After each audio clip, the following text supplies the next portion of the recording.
Bé, el principal objectiu de la cooperativa és la participació dels alumnes a l'escola, en el dia a dia, en les diferents activitats. Tota la comunitat educativa ens en veiem beneficiats directament. La cooperativa és idònia, no és un simulacre, sinó que és una cosa ben real, en la que les accions que vosaltres porteu a terme sempre tenen unes conseqüències. Tots els càrrecs que hi ha es voten democràticament cada trimestre. Doncs que perquè les coses funcionin i per tirar endavant cal la implicació de tots i també negociar amb la gent i engrescar perquè comprin i així.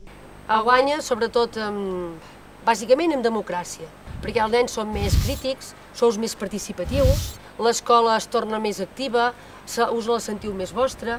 Apreneu a portar els comptes, és a dir, saber quins ingressos teniu, quines despeses, a portar els comptes del banc, a entendre un extracte bancari, i aleshores heu de tenir relació amb uns clients que sou vosaltres mateixos, saber què és el que volen aquests clients, i aleshores entendre-us amb uns proveïdors per tal de satisfer els clients que vosaltres teniu.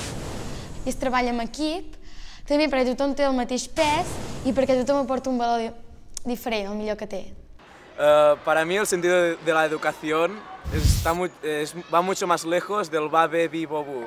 Es despertar un sentido crítico referente a tu entorno social, político y económico.